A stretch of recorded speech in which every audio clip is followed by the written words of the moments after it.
Now turn to section 1. Listening. IELTS practice. Questions 1 to 5.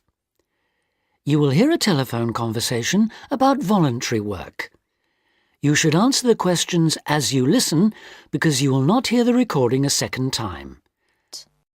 First, you have some time to look at questions 1 to 5.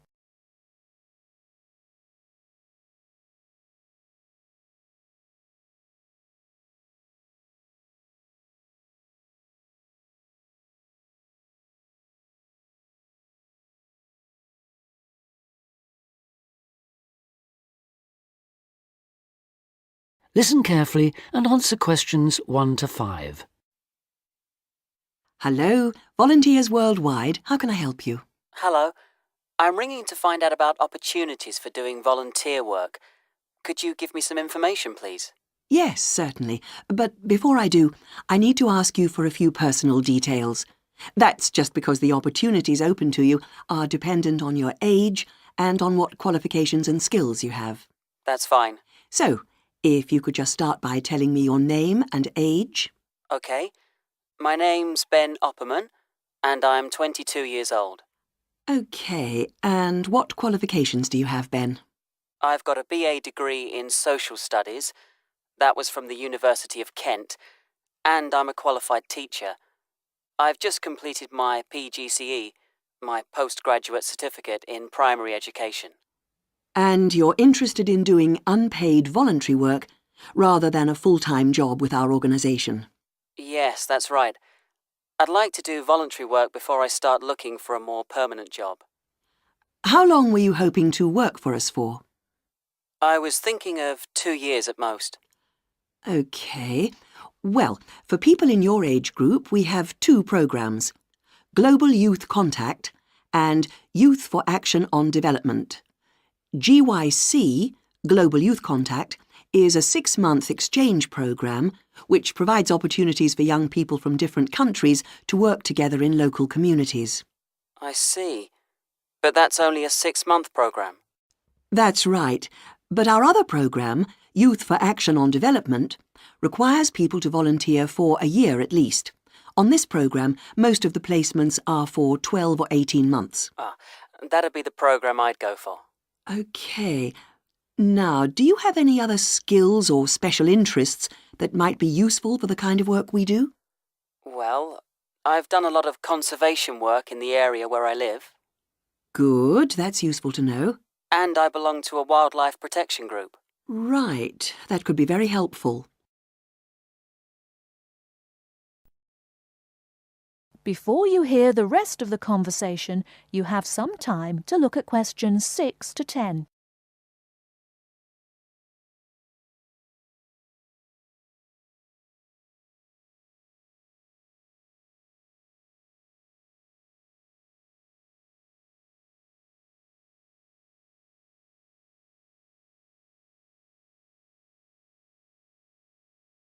Now listen and answer questions 6 to 10. Do you have any questions you'd like to ask me? Yes. Could you tell me what sort of placements are available? Well, all our placements are related to the 4 main areas that we work in. That's education, health, social participation and employment. Education sounds like the obvious choice for me. And if I wanted to go ahead and apply to work on a programme like this, what do I have to do? OK, well, our selection procedure is quite a lengthy process, I'm afraid. It can take up to 9 months. We get many more applicants than we have placements for, so we need to make sure that we get the best people for the kind of work we do. It's very important to realise that voluntary work like this is not an easy option. Although you'll have a brilliant experience with us, you are expected to work hard and make a real contribution. It is not just sitting around enjoying a different culture. Of course, I understand that. OK, so if you're interested, I can send you an application pack. You complete the forms and send them back to us. If you are shortlisted, we invite you to come for an interview. That's normally in January. Assuming you're successful, we then start looking for a suitable placement. While we're doing this, we ask you to raise some funds of your own, so that you end up contributing about 2/3 of the cost of your training and travel. OK, fair enough. I suppose people get sponsorship, do they? Yes, lots of volunteers do that. Then in June, we ask you to come to our headquarters for a week's training. This starts with general training, which is applicable to all volunteers. It includes topics like how to fit into new cultures, looking after yourself mentally and physically, and how to go about relating to the kinds of people you'll be working with. And then you'll have sessions related specifically to your placement. We'll tell you about the country and the area you'll be going to, about the problems and difficulties to expect, and about the kind of responsibilities you'll have once you're there. And when does the work start? It depends, but generally speaking, placements start in September and run for up to 18 months. Sounds brilliant. Could you send me an application pack, please? Yes, certainly. If you'd like to give me your address. OK, it's 29... That is the end of section 1. Now, you have half a minute to check your answerers.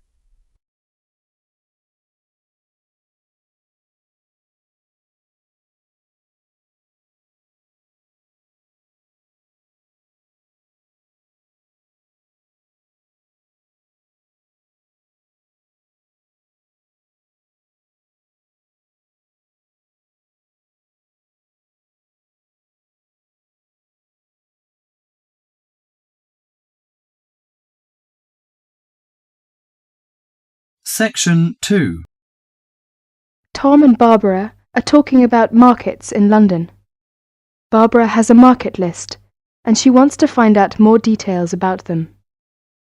Listen to the conversation and complete the market list. First, you have some time to look at questions 11 to 17.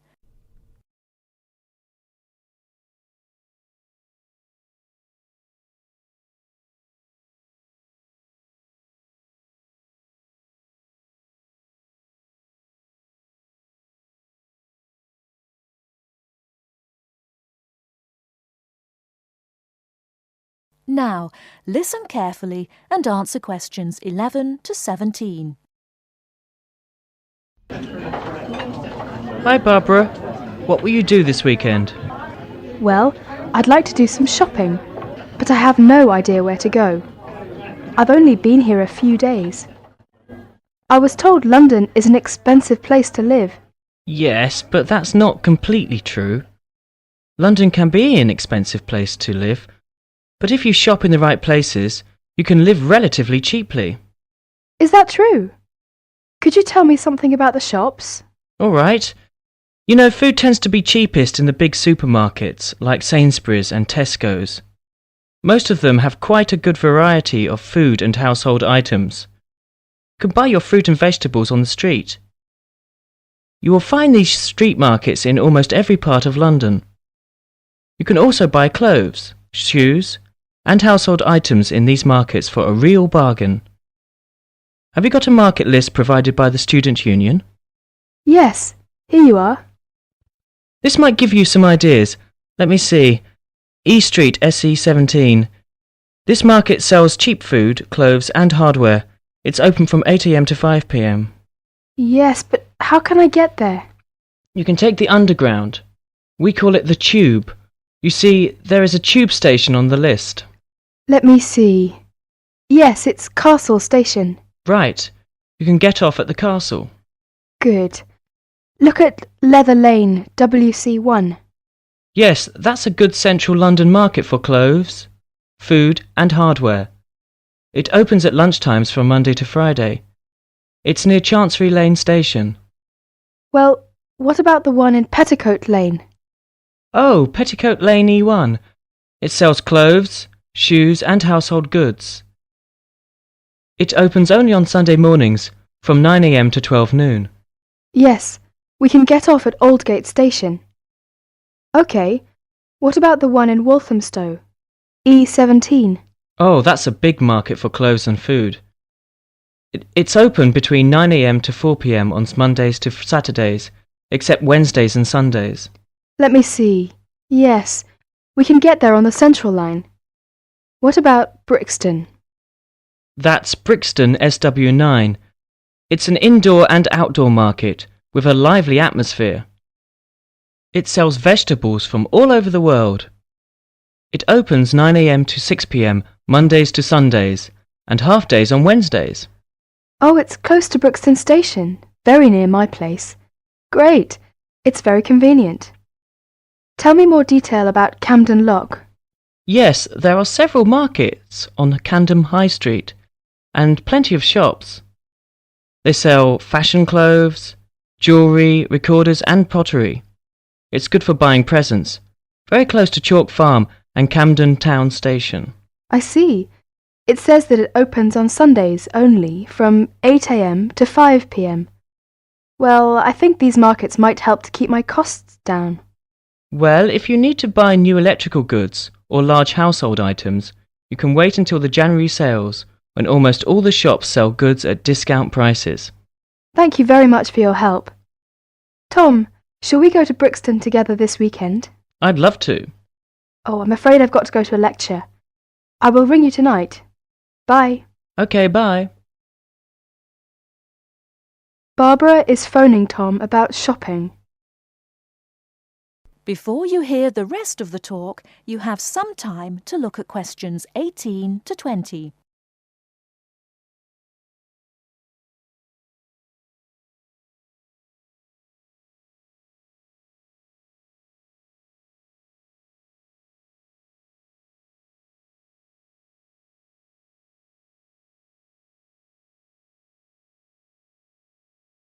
Now listen and answer questions 18 to 20.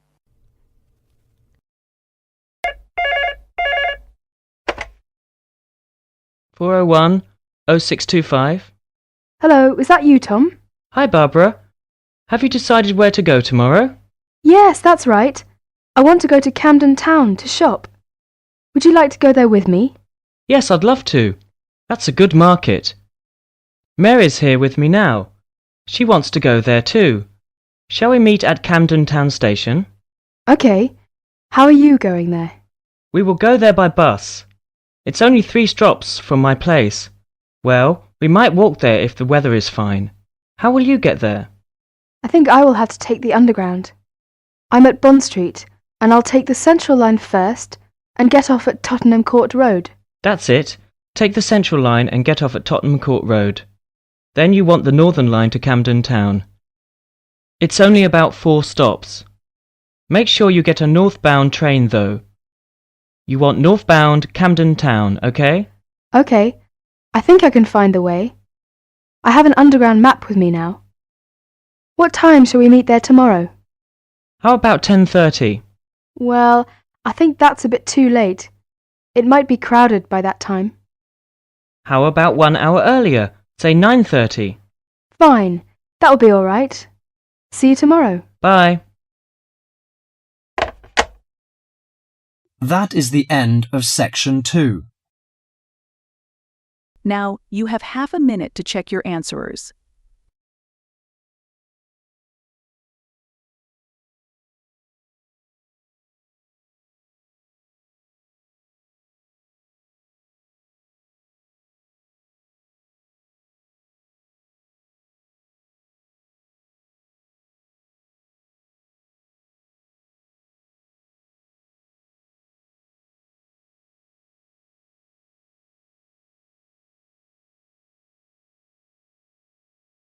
Now turn to Section 3.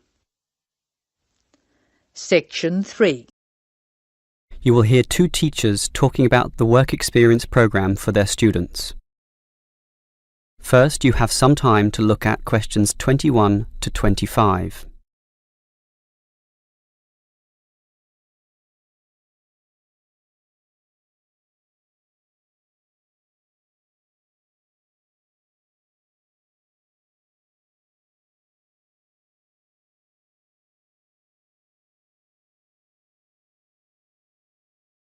Now listen carefully and answer questions 21 to 25. OK, we've got to arrange this programme. Work experience. I believe quite strongly in this myself. Studies are often just too theoretical and the best learning can be on-site. Sure, in principle, but you've got to find the right companies. For business students, it's so easy with all the commercial enterprises around here, but for our lot of engineering students, it's not so easy at all. Last year's education students were easy too. We just put them all into schools. Well, there are a few companies that will accept our students. Building sites are the main avenue to explore, but the trouble is that not many of these places want inexperienced learners around. Why not? Last year when I did this, I think these companies were worried about accidents. Now it's more a time issue. They just don't want to train people. But these people work for free. But training takes time, and in the economic recession, few companies want their personnel diverted for such purposes. But I did find some companies, enough for us at least, but they all insist on one thing. Minimum work time of 1 month, right?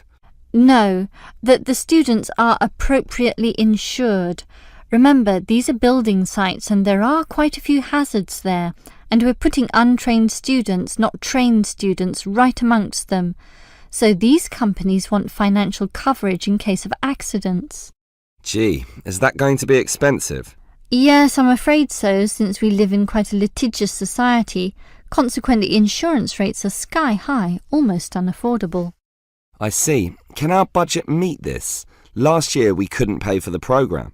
This year we can, since we have fewer students to deal with, but we'll nevertheless have to cut corners in certain areas. I never like it when that happens. Neither do I. In which areas do we need to economise? Well, the payment to students is not going to change. After all, they won't do this work unless they can get some money. We'll also continue to subsidise their travel as we did last year. Last year we gave them a completion bonus too. It was a big success, made them go through the whole month. But not this year. We'll impress upon the students that possible failure could result if they don't finish the whole term. OK, I trust that will work. Before you hear the rest of the conversation, you have some time to look at questions 26 to 30.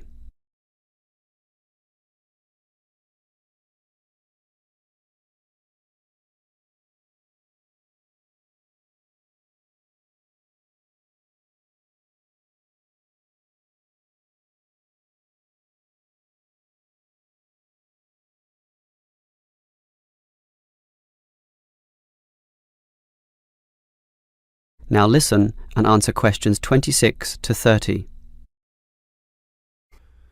The most important issue for me about this work experience programme is which companies are getting involved, and that was your job. What companies did you find?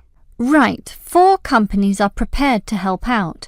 Hepplewhite Distilleries, AJ & Sons Engineering, Johnson Demolition and Sansoni Security. How many students can they take? Hepplewhite can take 6. 6? Sorry, 5. It's limited at the moment by the winter, since beer drinking is lower around this time. As for AJ & Sons, that would be 7. Last year it was 17. Not this year, I'm afraid. The other 2 places are 6 and 6, which makes up everyone, 24 of them. Right. What about starting dates? That's the problem. They cannot all start and finish on the same date, which makes this a little hard to dovetail with the academic semester. Hepplewhite can accept its cohort around August 15th. AJ are a little later, starting 5 days later, in fact. The 20th? Actually, the 21st is what they said. And the other 2? The demolition company can start earlier, the start of the month, the 1st, and the security firm will start 3 days later on the 4th. OK, that sounds good. And will all our students work for 1 month?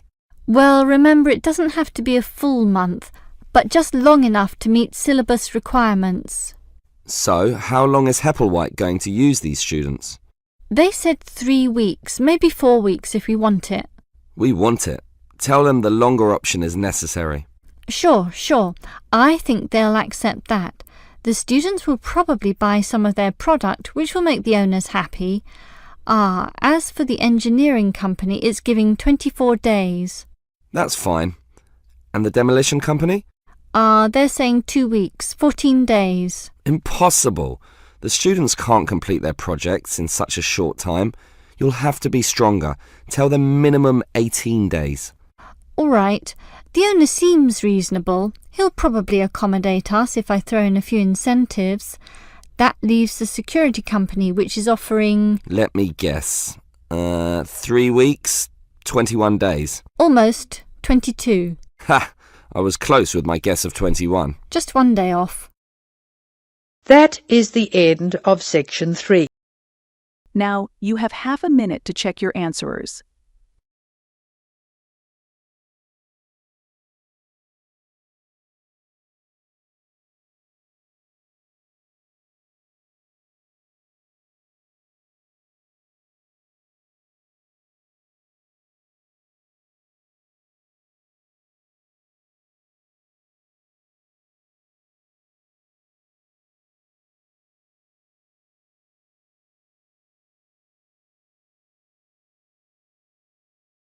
Now turn to section 4.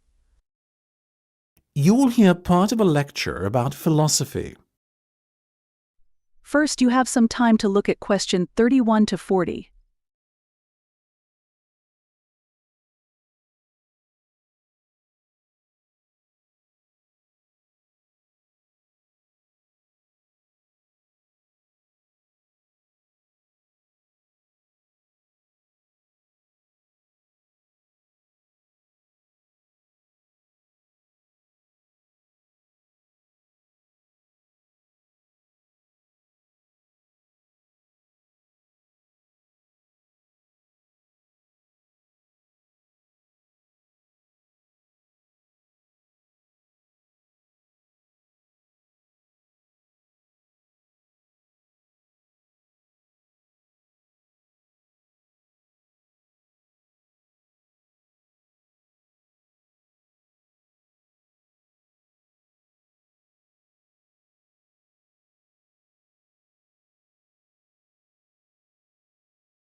Now listen carefully and answer question 31 to 40.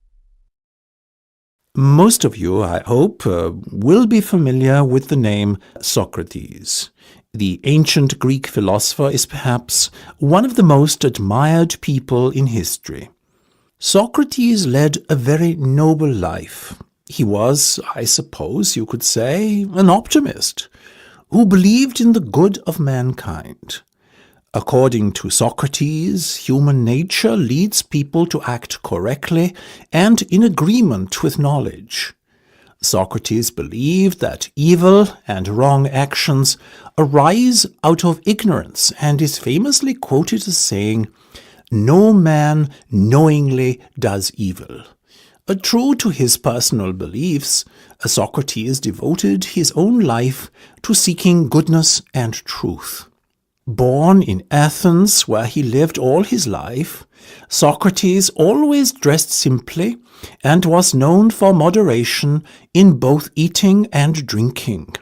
He brought his teachings to the masses, speaking regularly in public places such as the busy streets of Athens, especially in the area around its great marketplace.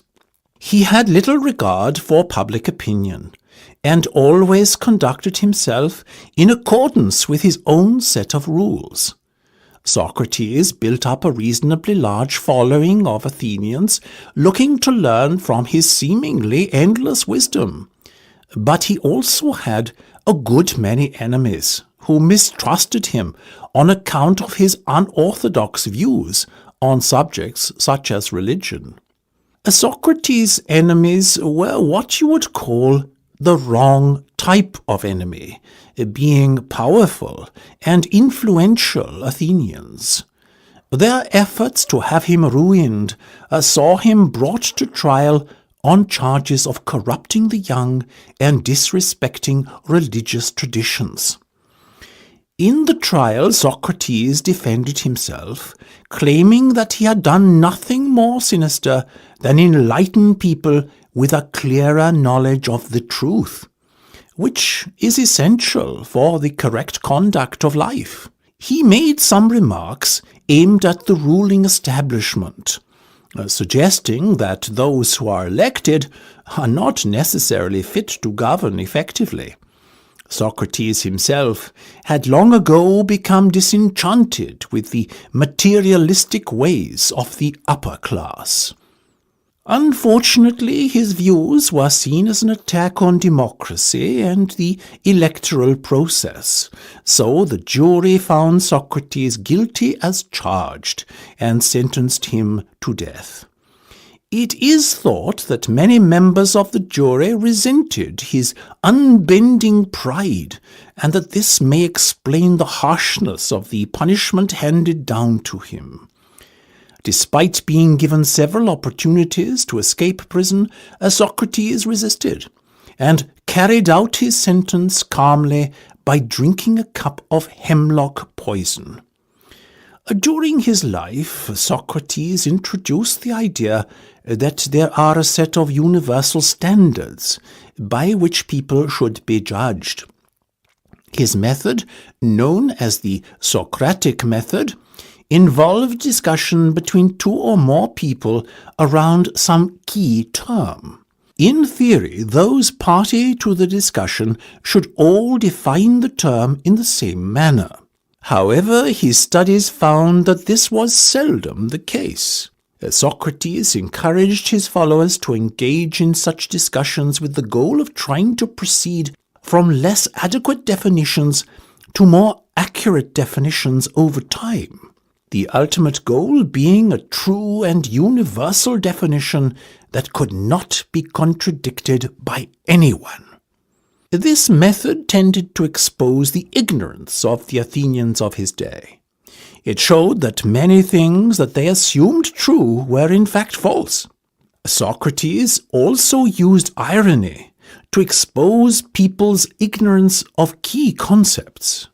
That is, he claimed to differ from others in recognizing that he himself was ignorant. His insistence on ignorance reminded other people of their own ignorance, but won him few friends in high places. That is the end of section 4. Now, you have half a minute to check your answerers.